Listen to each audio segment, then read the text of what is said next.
com qual idade que alguma coisa acende dizendo assim, rapaz, eu acho que eu vou ser padre. Padre nunca. Nunca? Não. Eu queria ser gente. Queria ser alguém na vida. Né? Eu queria ser alguma coisa na vida. Prepara né? aí um corte aí, vamos lá. Põe uma capa eu queria assim, ser alguma Padre coisa. Diogo afirma que sacerdote não é gente. Pronto. Aí Pra pronto. gente viralizar, Aí. Vamos Você já fazer prepara. um viral, né, Ainda bem que o Fê tá aqui, já Tá, arruma um canto já. aqui pra mim na Ítalo, viu? Porque depois desse corte, não vou ter mais onde voltar, né? Ser padre não é ser gente.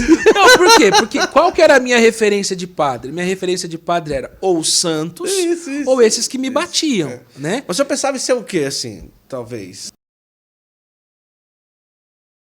Ser padre. Profissionalmente falando, eu queria ser professor universitário ou jogador de basquete. Essas eram as minhas Jogava duas... bem, não? Opa, eu dei é? trabalho na época. Ah, é? Agora, quando foi nos Estados Unidos, não brincou em nenhuma Eu quadra brinquei. americana? Deve ser muito Eu dei legal. um pau no Gil do Metanoia. Ah, é, Gil? Diga-se de passagem, É, tomou o um pau. Pai, tomou cadê o Gil, pau. rapaz? O Gil, a gente já se viu aí, a gente já Pois tem é, que marcar. Ele pois mora em é. São Paulo, né? Tomou um pau. Quis fazer graça comigo 1 contra 1. Você tá velho, foi tá 1 de contra 1? batina. 1 contra 1, eu falei, beleza, De então vou ficar batina? quietinho, de batina e tudo. Tá no Rios do meu Instagram lá. Depois eu Ganhou te mando dele. o corte. Opa, Não, jogar linda, basquete bandeja deve ser linda. bom, mas numa quadra americana, assim, não. mesmo que não, seja só não, uma cesta ali no bairro, ali no, deve ser não, outra não. coisa, Nos né? Estados Unidos, qualquer coisa feia é bonita. Entendeu? Então, assim, a quadrinha era uma quadrinha ínfima, feia. Sim. Mas só de você colocar na localização assim, USA, você se sente o LeBron James. Falar LeBron James, falar Michael Jordan, o pessoal talvez não vai não saber. conheço, o LeBron Vai James é mais conhecer, fácil, né? mais fácil. Mas aí era legal. isso. Então a minha meta era essa, ou ser jogador de basquete, ou ser professor universitário, porque eu sempre gostei muito de estudar. Acho que por conta dessa pressão da mãe Isso. de estudar, acho que isso pegou, né? Então o que aconteceu? Eu fui jogando basquete até ali. Com 16, eu já comecei a diminuir de posição. Porque eu sempre joguei de ala. Minha posição era ala. Com 16, eu virei ala armador. Aí eu já percebi que tinha alguma coisa errada. Né? E aí eu comecei para os campeonatos e eu comecei a perceber que o padrão para minha categoria, porque eu sou de 85, era no mínimo 1,90. Eu sou um toco de amarrar jegue perto de 1,90. Eu tenho 1,77, 1,78. Então já não dava mais, né? E aí depois eu fiquei só como armador, e aí eu já fui percebendo que como federado já não tinha mais como avançar, porque não tinha biotipo para coisa. Os caras são grandes. São enormes. Hoje em dia, 1,90 nem serve. Né? Nem serve mais para os padrões. Mas enfim, essa era a minha realidade. E aí, como eu vi que eu não ia conseguir jogar basquete, ia ser só uma coisa mesmo de curtição, falei, então eu vou focar no outro viés, que é o estudo, eu vou para academia. Beleza. Só que dentro do meu coração, Guto, eu sentia que Deus queria algo a mais de mim. Né? Então eu ia para os acampamentos na Canção Nova, quando dava domingo à tarde ali, a última missa, já ia dando aquela angústia, falei, meu Deus, eu vou voltar para a minha vida real, porque eu sempre trabalhei, com 14 anos eu já trabalhava, na escola que eu estudava, então eu estudava de manhã, fazia curso técnico à tarde e trabalhava à noite. Então sempre fui muito fuçado, porque eu sempre quis as minhas coisas. Meu primeiro salário, R$128. Olha que maravilha. Cara, o que o senhor comprou? Oxe, o que eu comprei? Sebo, antigo Sebo do Messias aqui na cidade de São Paulo. Livros. Todos os livros da Canção Nova. Porque lá era livro de igreja na época. Ninguém queria. O pessoal não queria.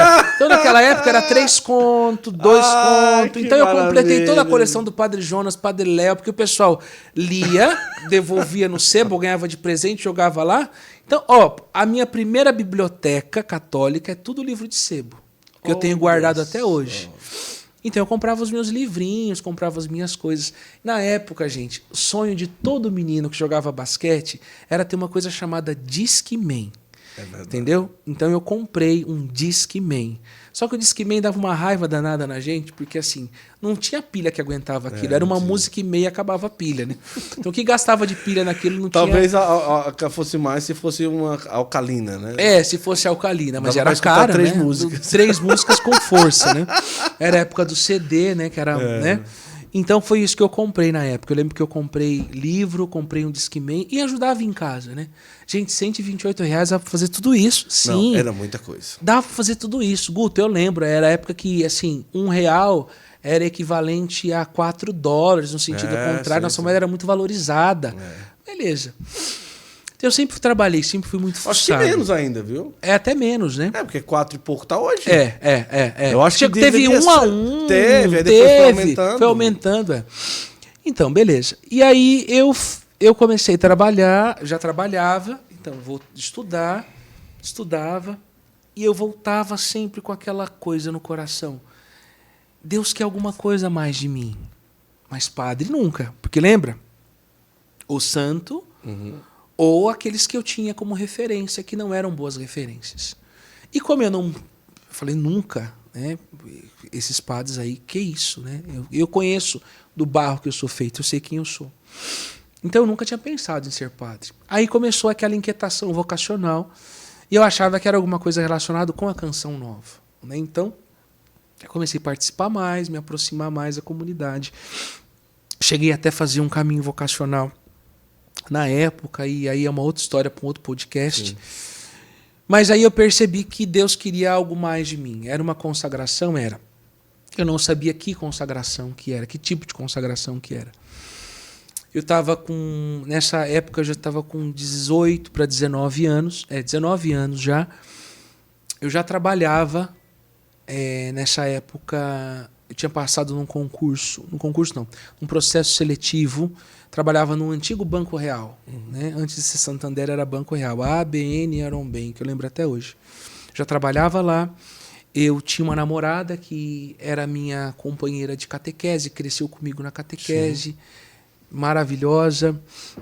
Na época fazia psicologia.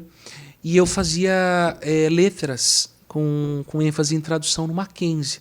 Porque eu estudei, eu queria fazer USP, mas Deus me livrou, né, da senda do Satanás na época. E corta também, tá?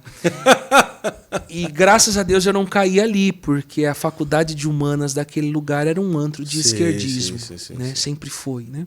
Mas Deus me livrou dali, e eu tinha conseguido bolsa na época no Mackenzie, porque eu passei em 3º lugar no meu curso na época. Tá. Eu tinha conseguido bolsa 100%. Eu trabalhava no banco, fazia faculdade sem pagar nada, tinha uma namorada linda, então com 19 anos eu tinha tudo que um jovem na época ali, queria ter. Encaminhado. Pra você ter noção, hoje o que eu recebo de Côngora como padre era o meu salário como bancário há tantos anos atrás. Então era muito dinheiro para um menino de 19 anos. Verdade. Então eu estava muito bem. Só que o que acontece? Eu deitava à noite para dormir. Inquieto. Faltava alguma coisa. Guto, o negócio foi tão sério que eu achei que eu estava com um demônio, com alguma coisa que eu falei que não é possível. Toda pessoa que tem tudo que eu tenho tá feliz, tá alegre. Eu tenho alguma coisa errada. Eu fui no acampamento do Padre Rufus e falei assim, porque se eu for no acampamento do Padre Rufus, ele rezar, eu não virar os olhos, eu ficar normal, é porque eu não tenho nada mesmo. Eu fui no acampamento do Padre Rufus, não aconteceu nada, eu voltei feliz, não aconteceu nada. Eu falei, não é possível. Aí eu fui no médico. No médico, achei que eu estava com depressão. Porque era um vazio, era um negócio esquisito dentro de mim, era um negócio que não tinha explicação. E eu não podia falar para minha mãe, porque minha mãe não gostava de igreja. Isso. Eu conversava com os meus amigos falavam assim, ai, não, isso é fase, vai passar. Então, assim, eu não tinha alguém que pudesse me orientar naquele momento. Por isso que eu falo que o jovem precisa ser ouvido, ele precisa ter alguém que o escute. Muitas das vezes, eu tenho uma fórmula para reconhecer se uma pessoa é jovem ou se ela está ficando velha. Quando a gente é jovem, a gente quer mudar o mundo. Quando a gente fica velho, a gente quer mudar o jovem. É verdade. Então, eu sempre tive esse afã com a juventude, porque é o momento mais importante da nossa vida, onde a gente não consegue entender o que está dentro da gente, onde a gente não consegue ter referência. Se hoje não tem, mas naquela época era mais difícil, porque não se tinha o que a gente tem hoje. Não tinha internet, como se fala assim, dúvida vocacional. Você coloca lá, você tem um Padre Paulo Ricardo, você tem boas referências falando do que é discernimento vocacional. Não tinha. Naquela época, para a gente fazer uma formação, fazer alguma coisa, ou era na Canção Nova, ou você tinha que comprar, não tinha acesso que a gente tem hoje. Então eu fiquei meio refém daquilo. Fui no médico, falei, o problema é médico, eu vou no médico, devo estar com depressão. E o médico falou assim, você não... Aparentemente, você é um jovem normal, você é saudável, Eu falei, mas eu estou sentindo isso, tal, tal. Ele falou, olha, eu não sei, nem na igreja eu vou, mas se você tem alguma igreja, é lá que você vai resolver seu problema. Guto, para um médico falar isso para você num consultório, né? Eu falei, é boca de Deus isso para mim. E aí eu comecei a rezar nesse sentido. Eu falei, olha Deus, eu já tentei de todas as formas, já vi que eu não estou com nenhum demônio, já procurei ajuda médica, então o Senhor seja claro, porque eu preciso saber o que o Senhor quer de mim. Porque nessa altura, com 19 para 20 anos, você imagina, eu venho numa comunidade dos 9 até os 20, então eu já tinha notoriedade, as pessoas já me conheciam, eu já pregava, já cantava em vários lugares. Então eu tinha tudo que um jovem na minha idade queria ter, né? E aí, então, teve uma missão salesiana na minha paróquia. E o padre que era responsável por essa missão salesiana, hoje ele é bispo auxiliar de Manaus, Dom Edmilson Tadeu Canavarros, a quem eu mando um abraço. Um belo de um dia eu cheguei, tinha chegado do banco, fui para a missa, estou lá encostado. Sabe quando você olha aquele padre, você fala assim, Deus fala com você, você tem que se confessar com aquele padre, você tem que procurar aquele padre? Eu falei, vamos lá, né? E eu fui falar com ele. Aí me confessei e tal, tudo. Eu falei, mas agora que terminou a confissão, eu precisava falar pro senhor o que eu tô sentindo. Deus falou que eu tenho que falar com o senhor. Ele até deu risada, falou assim, nossa, você fala com Deus assim tão fácil, então manda um recado pra ele, pra mim, né? Aquelas tiradas, né? Você que é jovem, carismático, deixa eu te dar uma dica. Vem aqui com o padre. Nunca fale com um padre que você não conhece, que você falou com Deus, que Deus falou com você. Ele sempre vai tirar uma com a sua cara. Né? Não é verdade? Guto, você já não passou por isso? Fala pra mim, você já não passou por isso? Várias vezes, né? Eu trabalhei 10 anos com o salesiano. Então. Patrocina nós aí, café. Aí, beleza. Ai, Jesus. Aí eu fui. Mas é só explicar. Isso aqui é a forma como se apresenta. Na formação, a linguagem, né? Na formação deles, principalmente dos mais antigos, não é normal chegar assim, olha, Deus falou comigo, eu falei com Deus, não é? Talvez os mais jovens, que já conheçam um pouco da linguagem carismática, né? Mas eu imagino, que ele não era tão jovem, né? Já era um pouco maduro, né? Aí ele me deu essa sarrafada de leve. De leve.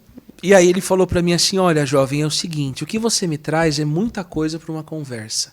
Não dá pra resolver a vida numa conversa. Ele foi muito sábio, né? Ele falou assim, então eu vou deixar aqui meu cartão com você, nós estamos em missão essa semana na sua paróquia, e você vai me procurar e a gente vai conversar mais sobre isso. Na verdade, aquilo foi o que eu precisava, porque eu precisava de alguém que me ouvisse e que me direcionasse. Então eu comecei todos os sábados. Depois eu descobri que ele era, na época, o responsável, né, pelo Pio XI, ali, todo o complexo do Pio XI, faculdade de teologia, o seminário ali, ele era o diretor na época. Eu nem sabia. Então eu comecei todos os sábados ali a conversar com ele, dividir com ele a minha história. E, na verdade, nesse período de um ano, ali dos 19 para os 20 e pouquinho, ele foi fazendo comigo o que a gente chama de projeto de vida, que para os salesianos é tão importante. Ele foi conversando comigo, fazendo um direcionamento vocacional sem que eu soubesse. A gente foi conversando da minha história, de tudo. Até que chegou num momento em que ele disse assim, você já sabe o que Deus quer de você. Você só precisa ter a coragem de aceitar. Eu falei, mas eu jamais vou ser padre, porque eu tinha recusado o convite do meu pároco de ser ministro extraordinário da Sagrada Comunhão, porque eu não me achava digno de segurar a hóstia. Quanto menos ser o ordinário, né? Porque o sacerdote é o ministro ordinário da Eucaristia. Jamais, isso era uma coisa muito longe para mim. E aí foi importante essa quebra de um salesiano mais humanizado para pôr meu pé no chão e mostrar para mim que, de fato, Deus não escolhe ninguém que esteja pronto. Ele escolhe aqueles que ninguém escolhe para confundir quem se sente alguma coisa. E foi o que aconteceu comigo. E aí ele falou assim, hoje eu vou te levar na sua casa. Eu falei, não, na minha casa não entra padre. Ele falou, não, hoje eu vou te levar na sua casa. E aí ele foi me levar em casa depois da nossa conversa. Eu lembro como se fosse hoje, era sábado. Ele chegou em casa 11 horas da manhã, 11h30, ele foi sair de lá quase 11 horas da noite. Caramba! Na mesa ali de casa, foi conversa, foi choro, foi briga, foi tudo com a minha família ali. Porque corajoso, hein? Ele percebeu que ele precisava me ajudar a dar esse passo. Né? E dessa conversa, então, foi quando eu tive tomei a decisão, então, de fazer uma experiência vocacional. Já que as minhas referências eram esses bons padres na minha cabeça, então eu fui ler Vocação, Desafio de Amor, do Padre Jonas. E o Padre Jonas contava da experiência dele como salesiano. Então eu falei assim, já que ele é minha referência, então eu vou ser salesiano para ser como ele. Só que ele não contava o que ele passou nos salesianos no livro, né? Sim. Essa parte ele não contou, né? Sim. Então eu fui, né, para os salesianos. E valeu a experiência. Valeu, né? A experiência, com todo esse desejo. E foi aí a minha primeira experiência vocacional, propriamente dita, para o sacerdócio. Aí em 2008 eu entro no seminário salesiano, moro 1 ano em Piracicaba e vou para Lorena. Quando chego em Lorena, eu estou do lado da Canção Nova. Aí começa a bagunçar minha cabeça de novo. Por quê? Porque agora eu já sei o que o padre passou dentro dos salesianos, eu me identifico com a história do padre, com o Dom Bosco que o padre representa, que eu já não encontro mais na estrutura que eu estava, na formação que eu encontrava. Enfim, foi um tufão. E aí então eu começo a ir escondido nas missas lá da Canção Nova em Lorena. Na época o padre Edmilson rezava as missas lá, eu ia escondido nas missas. Enfim, foi um período também de transição. E aí eu volto para casa, falo, não, eu não vou ficar... Porque o que aconteceu, Guto? Eu comecei a perceber que se eu continuasse nos salesianos, eu ia ser padre. Mas eu vi os padres, reitor de faculdade, diretor de colégio, presidente de obra social. Sim. Eu falei assim, tá bom, é lindo, é bonito, mas... Não é o Dom Bosco que eu quero. O Dom Bosco que eu quero é estar no meio do jovem, é estar fazendo as coisas, é estar rezando. É esse que eu quero. Então eu saí e voltei para casa. Mas eu já tinha certeza que Deus me queria padre, já não tinha mais dúvida disso. Então eu resolvi continuar fazendo a filosofia por conta, até que então eu pudesse saber aonde eu iria entrar. Porque na época eu queria um seminário onde eu pudesse exercer os carismas. Porque, você imagina, hoje isso é um pouco difícil. Imagina isso em 2008. Era muito difícil, era muito fechado, não se tinha esse acesso. Mas aí meu pároco ficou sabendo que eu estava em casa, teve uma ordenação, e ele me chamou para ir para ordenação. Eu falei, não, eu acabei de sair do seminário, não quero saber de ordenação. Ele falou, não, vamos comigo, é uma ordem. Eu falei, tá bom, sempre fui muito obediente, fui com ele. No final dessa ordenação, o bispo quis falar comigo, na época, meu bispo emérito hoje, Dom José Maria Pinheiro, que está na França, inclusive, em missão.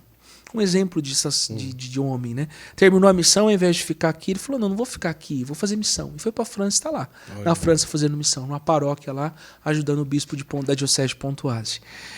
Então ele falou para mim assim, olha, a vocação é assim, é como uma planta que quando ela dá o seu primeiro broto, você até consegue transportar ela de um xaxim para o outro. Mas se ela fica suspensa, ela seca e morre. Olha aí, que coisa, hein? Falou assim, você está suspenso.